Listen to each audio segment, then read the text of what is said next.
Welcome to the Astro Psyche. This is your weekly astrology forecast for April 8th through the 14th. And this week is about your initiation through the new moon solar eclipse in Aries and Mars-Saturn in Pisces. My name is Shawna McGrath. I'm a psychotherapist and astrologer, and I am so happy to be sharing the astrology of this week with you from a psychological perspective. So let's talk about what is happening. And what is happening is that, yeah, we're having a new moon solar eclipse. So let me give you some of the details, the main points with this solar eclipse. It is happening on Monday, the 8th of April. It's exact at 11:17 a.m. Pacific time at 19 degrees of Aries. And we're also keeping in mind that this eclipse season is during Aries season. So this eclipse season is the month-long period of about March 19th through April 19th. So this is the second eclipse out of the two that we will have for this particular season.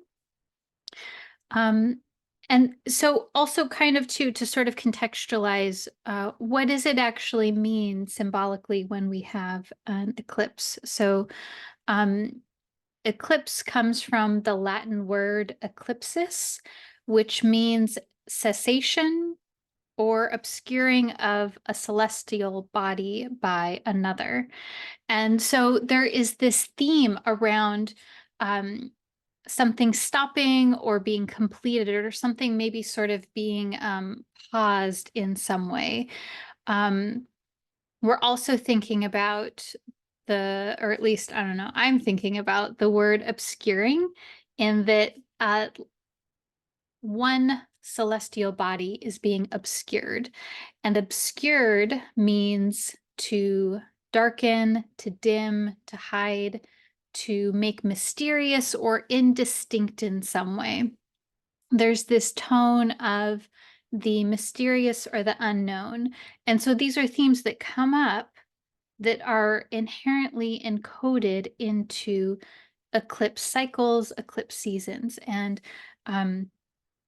we can think of those themes being present this week, and also this whole month of eclipse season from mid to late March to mid to late April. And in this case, with this particular solar eclipse, it is the sun that is being obscured. And the sun is a symbol of the ego, of the self, of vitality. This is happening in the sign of Aries, which is also very connected to the self, the part of us that says, this is mine, this is yours, that is about drawing boundaries, that is about differentiating or individuating or feeling like an individual. And Aries also, of course, has this tone around standing up for something, fighting for something, being an advocate. And so the other piece too of this, so the sun, the ego, the self, there's something in ourselves that is being obscured or reimagined. There is something that is in our consciousness that is being obscured, because the sun is a symbol of consciousness, of what it is that we are directly aware of or that we directly identify with. And so there's something here that's being that's like being construed or dimmed, or we're kind of like getting a fuzzy sort of image. And then this is going to shift and change our image. And so these are things that might come up. I think that at a practical level, we could think of reimagining or feeling a rethinking about or revisioning of how we identify, what we identify with, what makes us unique. What do we know to be true about ourselves? These are all themes around the sun and the ego. I read very recently fun little tidbit that so the word ego actually comes from Freud's conceptualizing of what psyche is, like the structure of psyche. And he thought that there were sort of three core components: um, the id, the ego, and the superego. And um, the ego in particular is a term that we still use today, of course, that is like integrated into mainstream understanding and psychology. And I learned recently that the German word that he used is actually more, it actually literally translates to I. And so he didn't use the word ego, he used the word I. And so like we can think of the ego as the part of us that says, "Oh yeah, that's me. That is I. I am that." And so sort of like keeping in mind that, of course, we're not taking everything from Freud wholesale, and there are parts of his theories that are integrated into our understanding of psyche now. And so one of those things is the ego.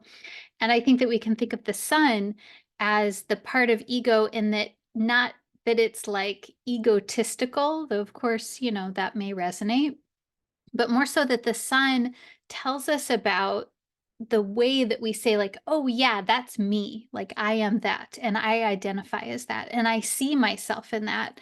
And so there might be this week in particular, and maybe this is a part of your eclipse season, is getting a new understanding of seeing yourself and saying, "Oh, wow, like I am that. That is me. I do see myself in that person or that situation, or I have a different perspective on myself." Eclipses are kind of this theme of something being obscured and then being revealed. And when that happens, we see things it sort of refreshes our view, so to speak. Okay. So what else do I want to say? Oh yeah. Okay. Also, um, I was feeling into this particular eclipse as and also this theme of obscuring, darkening, dimming to hide, the mysterious, the indistinct, the unknown. It can feel like we're going into the unknown. And I think that we can also view this in the symbology of a quest or a journey, or even thinking about mythologist Joseph Campbell's idea of the hero's journey or the heroine's journey. And in that process, in the heroine's journey, there is a call to go on the journey, to go on the initiation or the quest, whatever that is. And then often there is kind of like this, it can be a resisting the call, it can be questioning the call, it can kind of be like, do I want to do this? And I think that that can be a feeling that comes up as well, where maybe we're not quite sure what is going on here. And we're sort of trying to like decipher the call. And I think that that can be a feeling, especially um, at the time that an eclipse is most exact. And then also this week, I think that we get a little more clarity later in the week because Mercury will conjunct the sun. And so I'm going to talk more about that in a second. And is there anything else I want to say about this eclipse? Yes. So, of course, this eclipse also involves Chiron, the North Node, particularly those two, Chiron and the North Node. And then, Venus and Mercury being retrograde are also in this equation too, because Mercury and Venus are in Aries as well. So I'm wondering how you're experiencing this. When I look at this, I see themes around bringing healing to the ego, bringing healing to our sense of self, our identity, can even be bringing healing to our sense of self-esteem, could be healing to our sense of vitality and embodiment. And there's something that we're craving or desiring or wanting to move forward with. And this is the North Node here. Um, so I think that the more that we can do to really slow down and pace ourselves and notice what is going on here, and to have a sense of patient curiosity, which of course is, not the natural tendency when we're talking about Aries dynamics. And I think that's going to help us kind of like really feel into the deeper layers here of what is happening. And I think that's super important whenever we're talking about eclipses, because there's a lot of feelings, undertones of change and transition and like rapid beginnings and rapid endings. And then also, I think when Chiron is in the mix, we want to watch for what we're doing and sort of like ask ourselves why we're doing the things that we're doing. And uh, what are maybe some of the patterns where we do something because we're expecting a certain result, or because we want to get something from someone else, or we're thinking that we can sacrifice ourselves in some way to get something else. These are all themes that come up with Chiron. And then I think it's particularly interesting that Mercury retrograde is happening during this particular eclipse too, in the same sign, Mercury retrograde in Aries. And Mercury is retrograde mostly in the fire signs this whole year. And so there's something here around rethinking, retooling, reanalyzing, or processing, like logically processing the themes that are involved in the eclipse around ego, identity, even boundaries and things like this. I do want to say also, I think that the sun in Aries, and even this whole cluster of planets that we're talking about in Aries, there is something here around, oh gosh, what was it? I had a thought here and it sort of slipped away from me. I was feeling into something around, the ways that we feel vulnerable, the ways where we feel strong. And yes. Okay. Yeah. The part of us that gets really excited about something and that acts like there is no thinking involved. There is simply the action that is very much encoded into Aries. And so we all have this quality. We all have Aries somewhere in our birth chart. And so this part, this passionate, instinctual part that gets really excited about things, this is being activated, and we're looking at our relationship with that way of being. So these are things that may come up.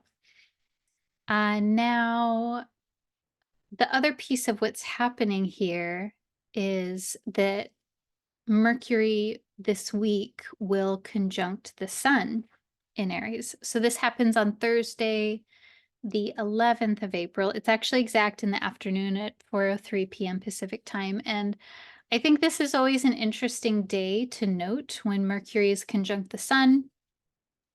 It always happens about midway through a retrograde cycle. And this is important because the sun is so bright that when Mercury gets too close, we can't see Mercury. So it is invisible. So the logical mind is sort of being, in a way, it's sort of being eclipsed, right? It's being obscured. We can't see it.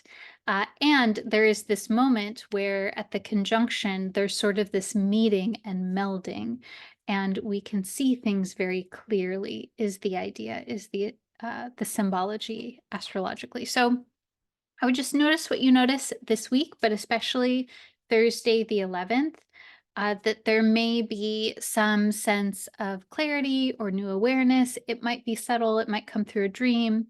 I think this is a great day to do a divination, or if you don't do any regular contemplation, to plan something specific, to sit down with yourself and to be with yourself.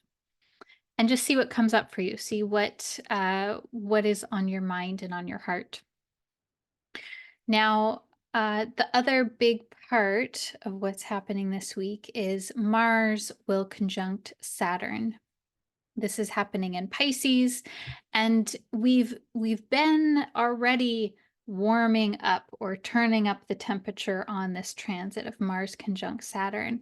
And uh, this has a feeling tone to it of wanting to do the things, to take action, which is Mars, and then Saturn, which is uh, wanting to do things thoroughly, wanting to do things in a way where we're really solidifying a strong foundation. And I think this has also a particular tone to it in that it is in the sign of Pisces. Both Mars and Saturn are ever so incrementally moving towards Neptune in Pisces. And so there is this theme here of these very active and sort of directive kind of planets, Mars and Saturn, being in a water sign that's a little more about like doing multiple things at once and having lots of different experiences and wanting to explore and wanting to feel into things versus being direct. And I actually,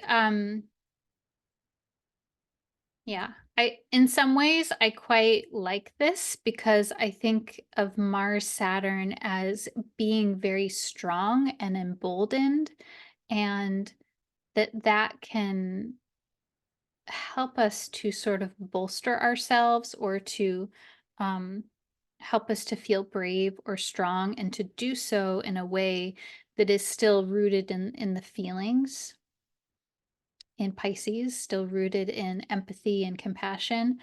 Of course, the challenging piece of this, where this could be challenging for us, is that Mars Saturn can be correlated to fear or to shame or guilt or trying to take action to avoid those feelings of discomfort, those feelings that are unpleasant.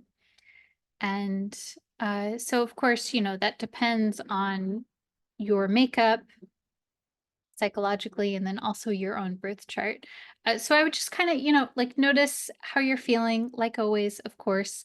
Um, and I think it's a time where we can, at best, we can try to root into ourselves, our own experience, and ask, what is it that what is it that I want to do here? And sort of like look at, I think this is good for Pisces to kind of like imagine all of the options and like really take stock of what's happening. And um,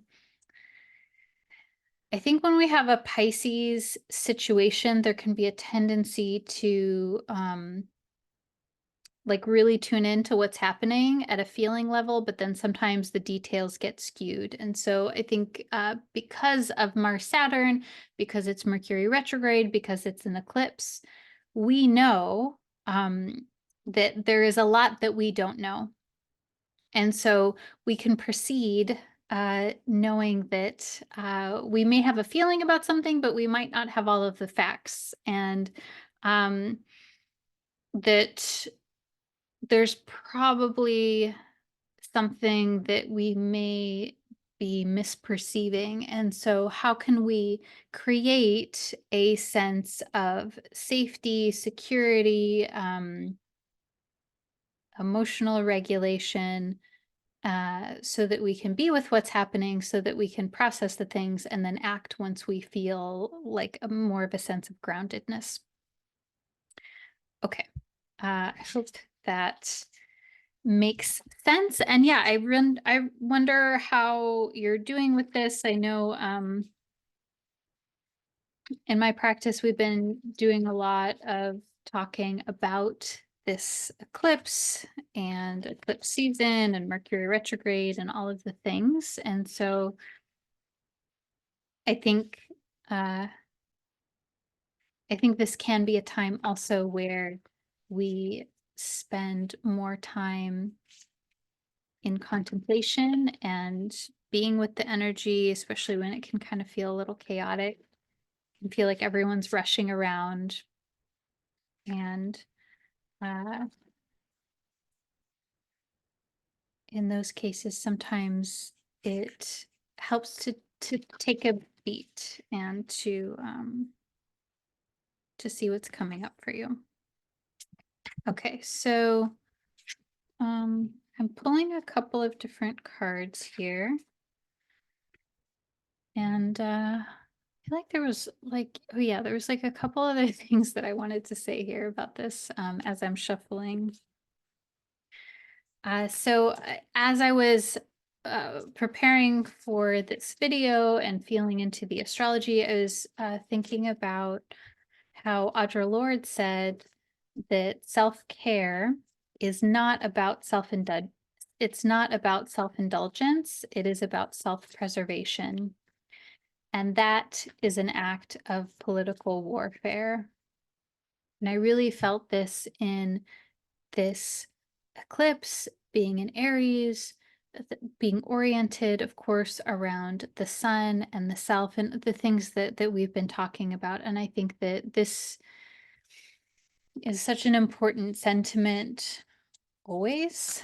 And especially now that I think this week, this eclipse season, it's important to look at self-care and frankly, for a variety of different reasons, I'm not a fan of that word, but that's a talk for another day. But yeah, that taking care of yourself is so very important and it's essential. Okay.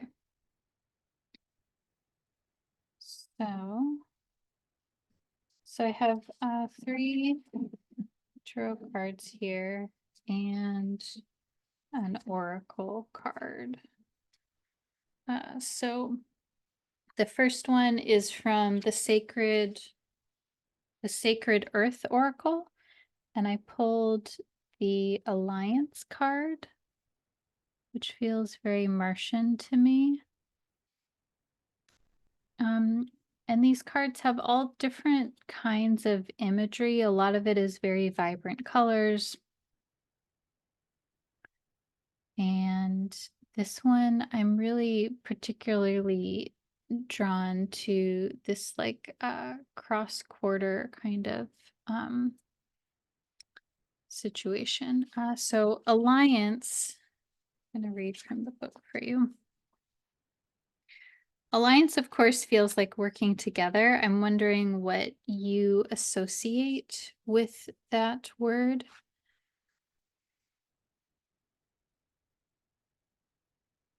Let's see, alliance.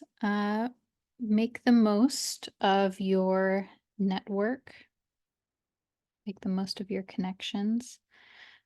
Respond to pressure by reaching out to people of different types of experience, age, views, etc.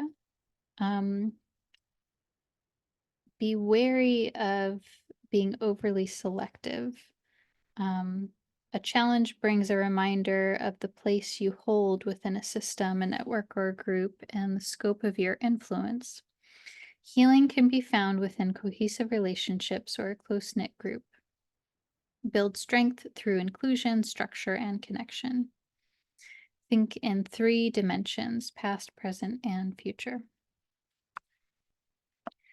So like always, take that how it resonates or not. Let's see. So first card is the Son of Cups, which is the Knight of Cups in this deck. It has an image of a swan with a cup that looks like it has this kind of like dark matter coming out of it. So the Knight of Cups is a symbol of like being really excited about something in an intuitive, emotional, and kind of like there's like a sense of emotional enthusiasm, but like not having the the maturity quite yet to like manage things. And this also feels very Mars to me too, like that it is a knight, because the knight is sort of a protector sort of theme.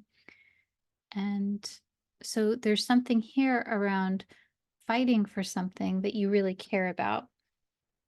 Second card is the Six of Wands. This is the card of success, of victory, and it feels connected to the Alliance card because it's also a symbol of being well respected by your peers or folks who you are surrounded by. Uh, it kind of feels to me like you've done a thing that has been helpful in some way or that people appreciate in some way. I think sometimes with this card there can be a feeling of like wanting success, or did I do it? Did I do things good enough or well enough, etc. And then, yeah, curiously, the next card is the Five of Wands. So the card just before that.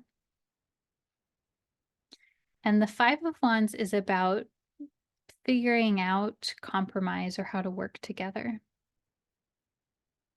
And there can sometimes be a little bit of tension in that, in figuring that out, or maybe that you don't want to do that. Like maybe there's like a resistance to wanting to work together, or maybe it feels impossible in some ways. Maybe it feels like there is no common ground.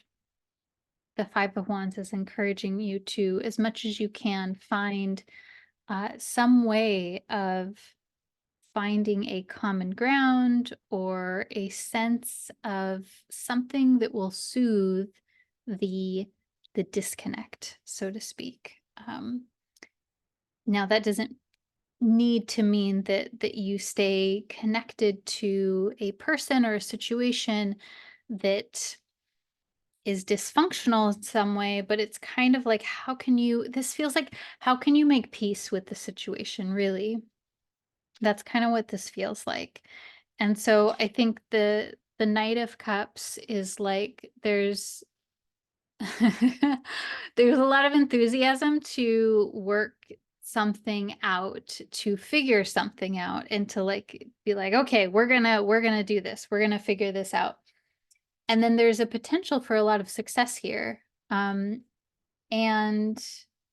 there's a potential for I don't know, these two together, kind of the Five and Six of Wands, it kind of feels like um this might not be quite right, but it's something like putting yourself in someone else's shoes. Like, what are the other person's motivations? And that will help you understand them better so that you can connect with them better. Now, this could be not an external situation in your life. This could be like an inner psychic situation. And what I mean by that is like maybe that there is something inside of you that's like that's kind of like a part of self, a part of psyche that is like this inner angsty teenagery that's like, I'm gonna do what I want and I know the way, and etc. And there's both beauty and challenge in that part, right? And then how can you work within your own psychology to look at the conflicts that you have in yourself? Maybe you want one thing in life, but then you want another thing in life, and those two things conflict with one another. And how do you sort of find a way to allow space for all of those parts of you in a way that feels like you're allowing and honoring and maybe integrating, and not fighting against yourself?